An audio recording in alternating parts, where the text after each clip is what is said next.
One day, Thomas was at the quayside of a small village. The early morning catch of fish was being loaded into his trucks.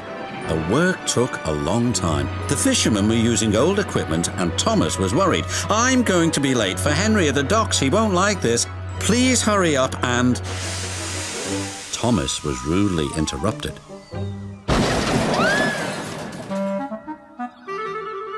His driver and fireman laughed.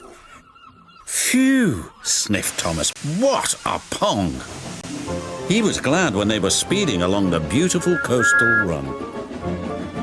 As they approached the lighthouse, they saw a man waving a red flag. "What's the matter now?" "High tides are damaging the track," reported the man. "I've marked the spot." "We'll go and inspect," said the driver.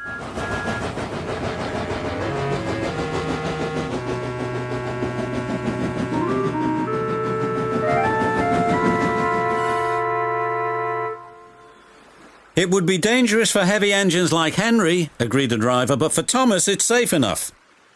The guard left a red oil lamp by the damaged track to warn engines. "When we get to the docks, I'll tell them to close the line."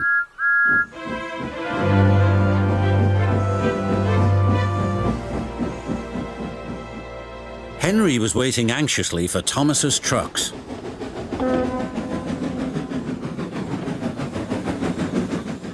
"Why, you're late and that smell is making me ill." "I can't help it, it's the fish," replied Thomas. "And there's danger on the rails, that's why we're late."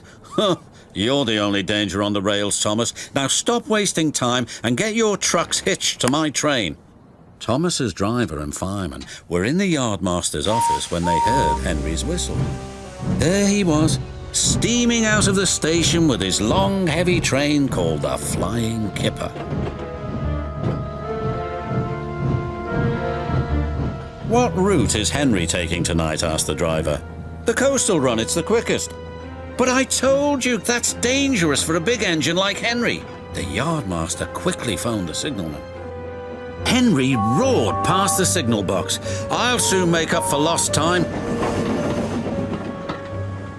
The signalman was answering the telephone but couldn't hear the warning. By the time he did, Henry was far away in a cloud of steam. But when Henry reached the coastal track, his hopes for a fast run were dashed.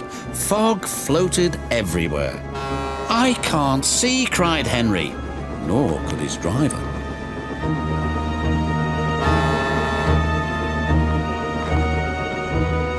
When he could, it was too late.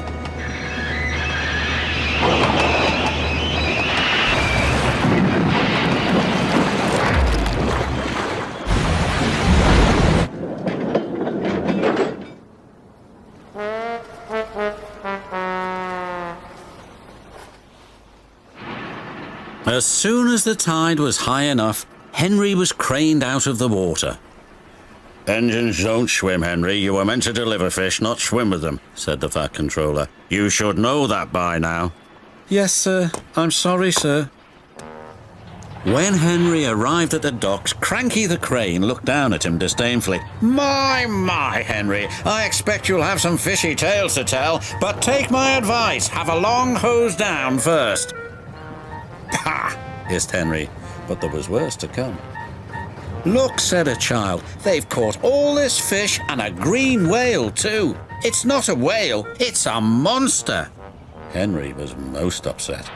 Thomas now felt sorry for Henry. "Come on, your driver says it's time for a nice hot washdown. Then you'll feel much better." And Henry did.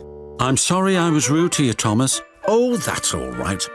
But can you smell something?" What? asked Henry nervously.